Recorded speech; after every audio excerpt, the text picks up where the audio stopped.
Good evening and welcome to the Silicon Valley Entrepreneur, a series of conversations with startup founders and their investors on what it takes to build a viable, fundable startup. I'm Chris Gill, President and CEO of cfares, the Silicon Valley Association of Startup Entrepreneurs, the largest and fastest growing not-for-profit in Northern California, dedicated to helping entrepreneurs across all technologies build successful companies through exposure to best practices, extraordinary people and opportunities to grow.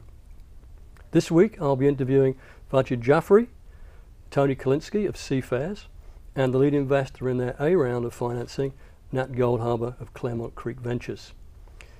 Jaffrey, Tony, and Nat, good to see you. I beg your pardon, Tom. I do apologize. Good to see you and welcome to Silicon Valley Entrepreneur. Jaffrey, let me start with you if I may. What were you doing before you founded cfares? Well, before I started cfares, I was also in the travel business and have been for the past about 25 years. Right. So I have been an entrepreneur, and this is my 7th startup.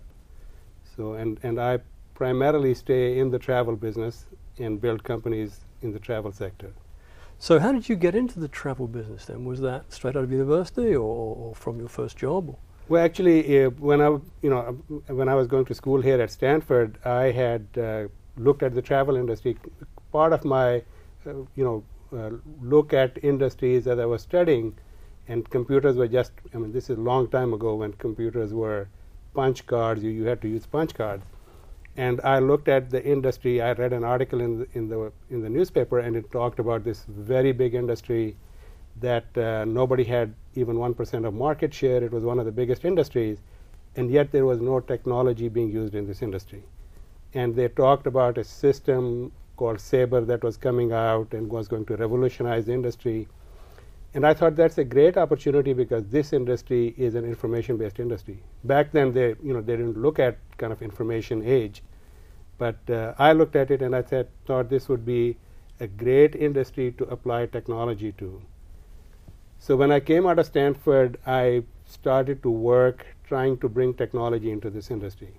And ever since, I have been, every time there's a change in technology or there's an evolution in technology or regulation, it opens up an opportunity in this industry, and that's how I keep starting companies in this space. Okay, thank you for that, and we'll come back to that definitely. But I'd kind of like to switch to Nat, please, and ask, you're the lead investor in the A round of funding, and this is your first fund. Can you tell us a little bit about how you got to be a VC? Well, I've done a variety of things. In fact, all 3 of the managing directors of Claremont Creek have been venture capitalists in their past, have started a company and taken it all the way through public, and each of us have been at least vice presidential level in a Fortune 500 company.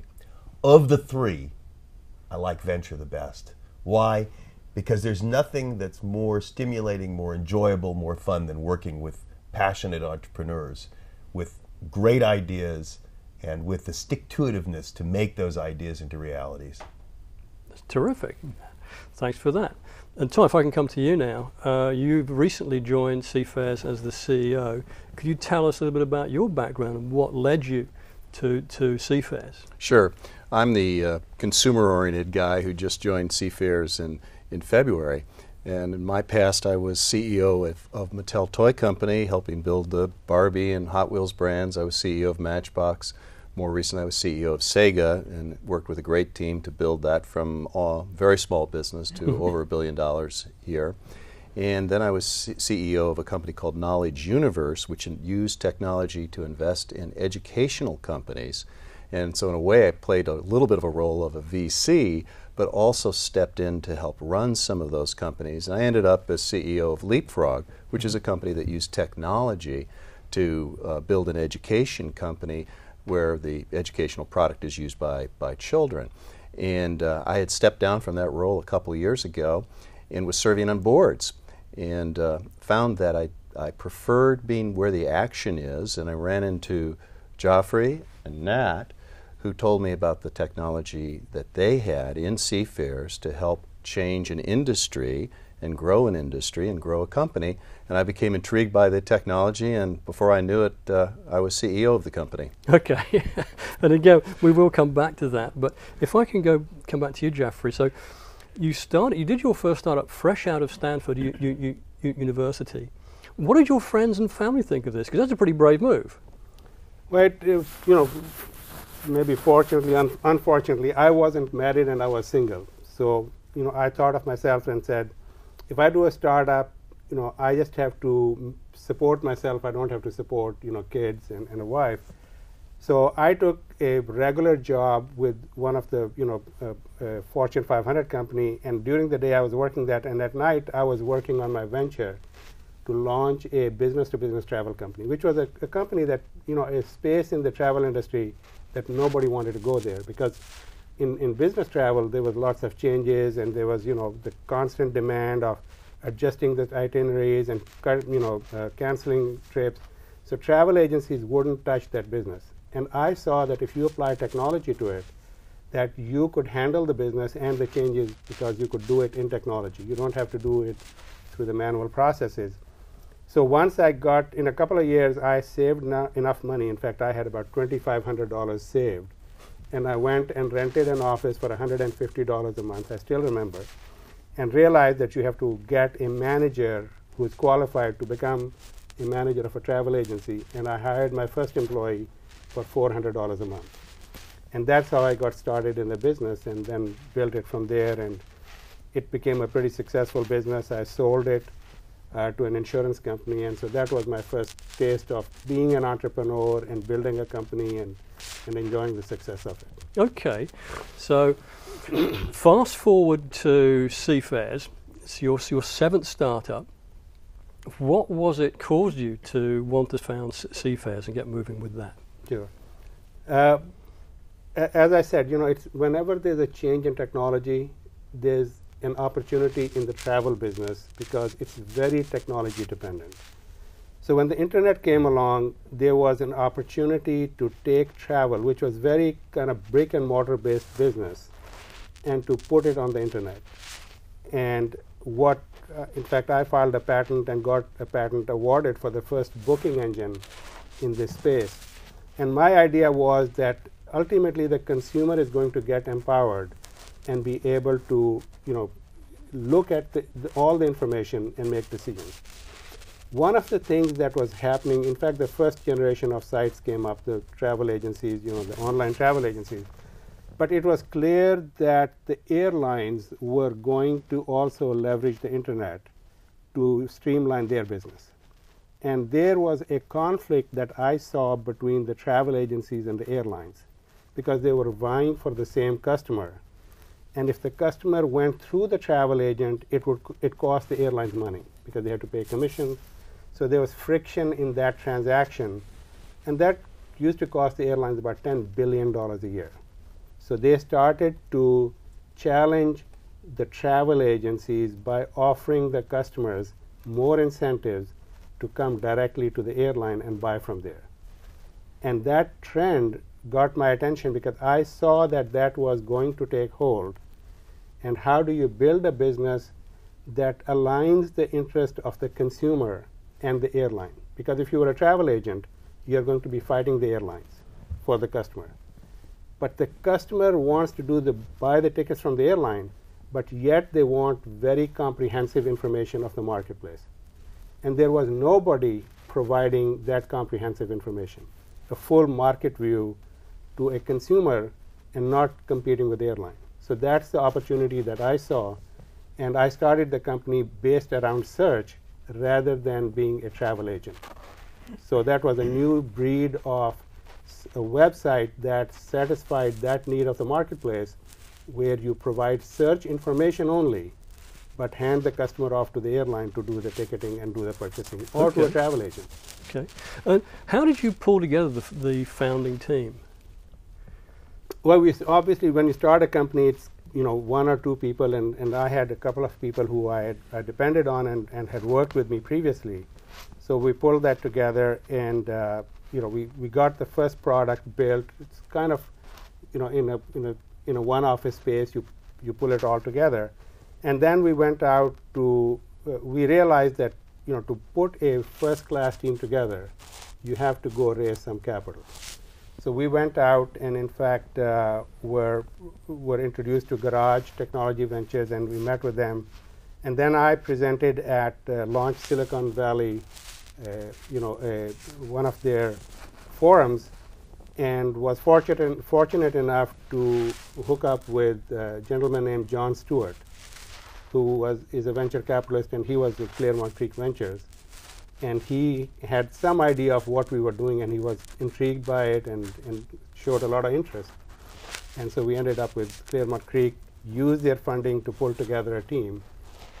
And part of the team is from the Stanford network, people who come from Stanford, and part of it is people like Tom, who we sought out a world-class CEO who could take this company, because this we felt is a huge idea.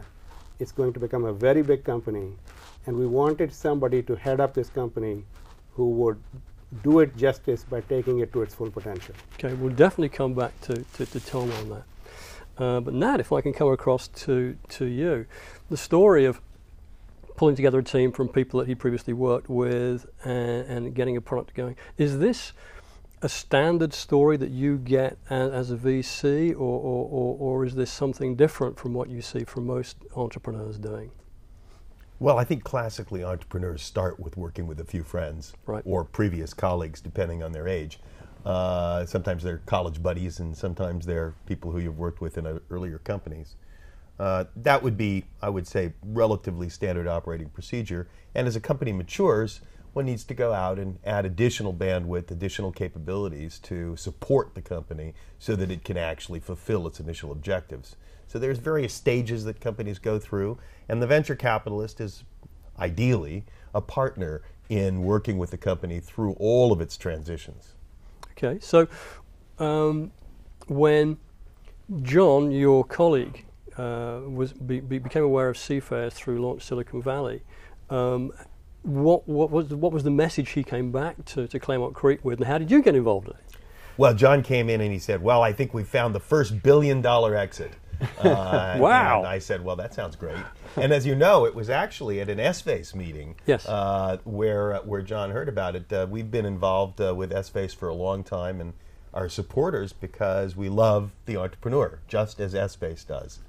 We provide a different service, but we love the entrepreneur just as SFACE does. So John came back with all the enthusiasm and said, Nat, why don't you take this one?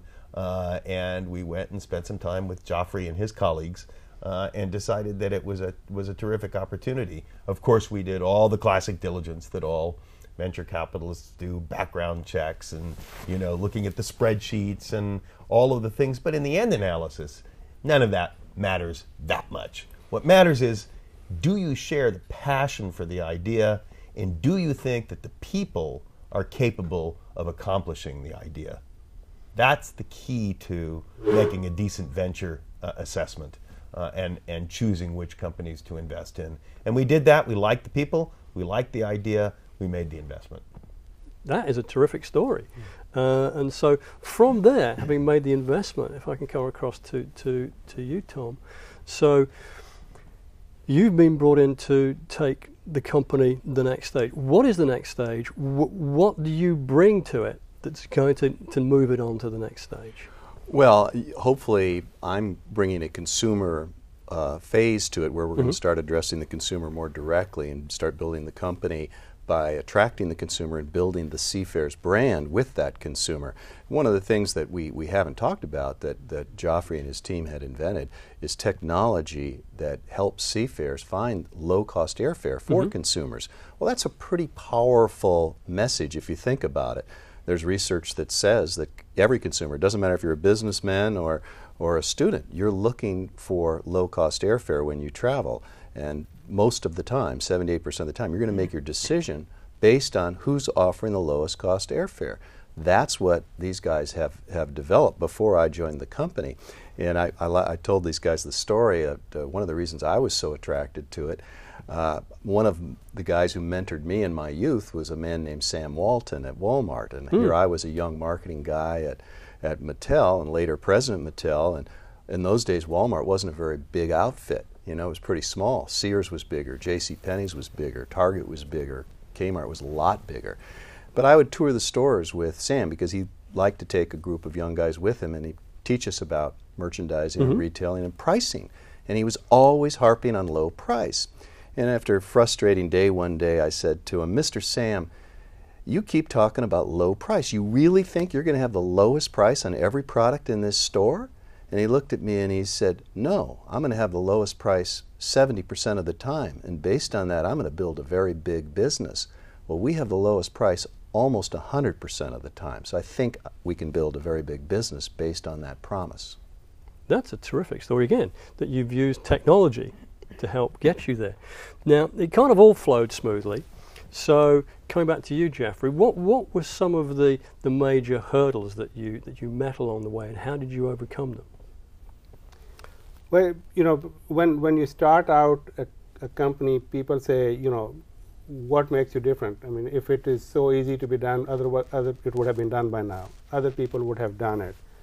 But you know, you have to believe in what you're doing. And I had very strong convictions that this is the marketplace, this is where it's going to go, because you are predicting where the market is going to go. So you have to get there ahead of the market. So we said that, you know, this is what we are going to bring to the market because we feel this is where it's going to happen. And there are lots of cynics and, you know, critics and people who say disbelievers. But, you know, there were people who believed in what we said. And once we got the product kind of working a little bit, and we were fortunate enough, you know, which a lot of companies are not, to find a venture capital firm with a vision to see, you know, the same vision that we saw, and come to us. But you know, it's not. I mean, you don't get venture capital on the first go. You just don't go out and get venture capital. We had to go out and knock on many doors, and you know, everybody has their own criteria. Some doesn't understand the space. For some, we were early stage. We were not there yet, and I think we were very fortunate because, you know, from my experience, 9 out of 10 companies don't get funded.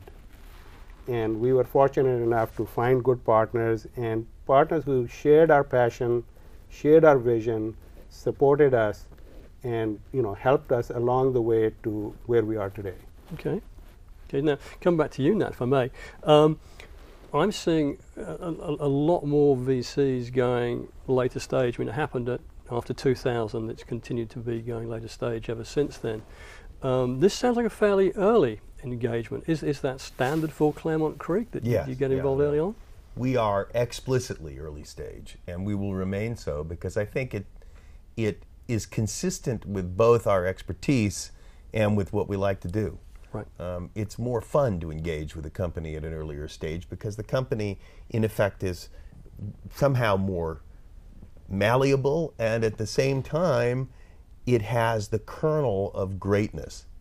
That's what we look for. We want to work with entrepreneurs who understand that there is going to be an evolutionary process in the development of their companies, but where we share the passion for the basic vision. And that's really what we like to do as a fund. And I really do think it is the expertise that we have, partially informed by the fact that every one of us has started a company and taken it public. We started it in our garages. We were the founders of those companies, and we went all the way through the IPO. So we know kind of what the course of such companies are, and what the passions are, and what the pitfalls are. And you know, I have to say, when you talk to an entrepreneur and you say, well, you know, I learned in business school that you shouldn't do this, they go, But when you say, you know, I made that same mistake, don't do it, it has more potency. It really is something that's more convincing. And I think that is a special characteristic of our fund. We like to believe that we do it well. So far, so good. Most of our companies are doing exceedingly well. The rest are doing well. And we've even had one liquidity event in our relatively short history of 2.5 years. That is pretty good. That's a very good track record. Just to clarify something, I don't want to spend too much time on it, but it's something that a lot of VCs say they do, but a whole other group of them say that they never do. Do you get involved at all on the operational sides of the companies that you work with? We try to avoid acting as if we were some specific part of the team. Rather, we like to adopt the notion that we mentor all of the team, particularly the CEO and the senior executive groups within the team. And a venture capitalist will go in and run something if it's not doing well and that's the only alternative. I hope that we don't have to do that. We certainly haven't had to do it yet. But that said, we really do roll our sleeves up and work with the team as if we were a part of the team, but not an operating part of the team, an advisory part of the team. So I think that's the distinction. Okay, so you're offering advice based upon prior experience. You've been very experienced teams, but if it gets to be actually hands-on, it probably means something's going wrong. So the team has really got to do the work themselves. The team's got to be capable. If you had to go in and say, I want to take authority for making decisions in some sort of arena, like how we're going to spend money on advertising, I make that as a purely wild suggestion. Yep. That would not be good. But if we went in and we said, I think we have multiple choices in this area. Here's why I think this one is better. Let's think about it together. Do you have any other comments? Is there any other way that you'd like to look at this? That's the sort of thing that you do in a collaborative way, in an advisory capacity, and ideally, and in many instances, because some of our entrepreneurs are significantly younger than we are, in an avuncular capacity. Come on, son. Yeah, I did that. But, sorry. I just want to add to that, because I think that when you get advice from somebody who hasn't been there, it doesn't, you don't respect that as much as somebody who's been there, has faced, has got battle scars, and tells you, don't do this. That carries a lot more weight. And I have worked with people who've not faced the battle and try to give advice about it, versus people who have, and it's day and night, the advice that you get. Okay, and so Tom, you've got a very strong suit in that, because you've been through some very interesting companies on the way through, and how are you finding this environment coming from the larger companies that you've been with? Well, I love this environment. I have been part of large organizations, but I've also been part of small organizations. Right. Leapfrog was 9 people, I think, when I got involved with it, and we went from a few $1 million to $650 million. And I love helping to build the team, being involved in that hiring process, finding the right managers, finding the right R&D folks to build the product to its full capacity. And so that's what I'm hoping to help bring to this company, as well as helping to bring senior management skills, fundraising skills. We're about to start a Series B fundraise for the company now, and to also deal with the financial institutions eventually, because we'll end up having to do that as well. And where do you believe the company can grow to? Well, we joke about this, that when we say we want to be $1 billion company, we aren't kidding. We think we have the potential to be $1 billion company or a several $billion company, because the space is so big. We're playing in a $194 billion market where there is a transformation occurring because of the things that Joffrey talked about and the technology developments that his team have brought to the market. So we see this as having tremendous potential down the road. Not going to happen overnight. Okay, and just to come back to something, because we touched on it briefly at the start, but you must have, with your track record, a wide open swathe of opportunities that you could go and get involved in. What was it particularly about this opportunity and this team that attracted you to them? Yeah, well, you're right. I had a lot of large company opportunities or senior management in large companies.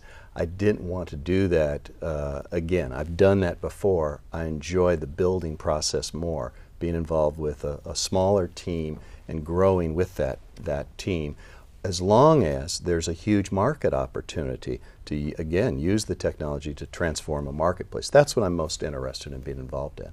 Okay. And also solving real problems. These are huge problems that consumers have that we're helping them solve. Okay. So let me ask you a couple of things, because we're coming towards the end of the show. Do you have any particular insights that you'd like to offer to the young entrepreneurs coming out of Stanford, as you did a few years ago? What insights would you have, or what inputs would you want to make to these people? To the entrepreneur, I would say that, because this is, I think, a very important lesson that I learned. Because when you start out, you have a big ego, you want to run everything, you want to own everything, you think you're the smartest guy in the world. And you think that you can't do no wrong. But the important thing for the entrepreneur is they have great idea, they can get things started, but they're not very good at managing them as the things grow and become more complex. So they should take the idea, the vision, create the beginnings of it, and at some stage they need help from more seasoned people who know that, okay, this thing is now working. How do we make it into a business? How do we grow it? And I think that was the hardest part for me to learn, was to learn when to give up and to bring in the people and respect what they bring to the party and not try to do everything myself. And was that something you struggled with when you were younger, and you were more able to do it when you were older? Absolutely. When I started out, I thought I knew everything. Now I feel like I know less than I think I know. Okay. We've just got 1 minute left. If I could come very quickly to you, do you have any insight you'd care to offer on that? Don't ever start a company because you want to make money. Start a company because there's an idea that is burning so deeply in you that it's the first thing you think of in the morning and the last thing you think of at night, and you wake up 3 times during the evening with fresh ideas on how to accomplish it. If that does not characterize you, you're not an entrepreneur, and go work for somebody else. That is terrific last comment. And I thank you for that. I do appreciate it.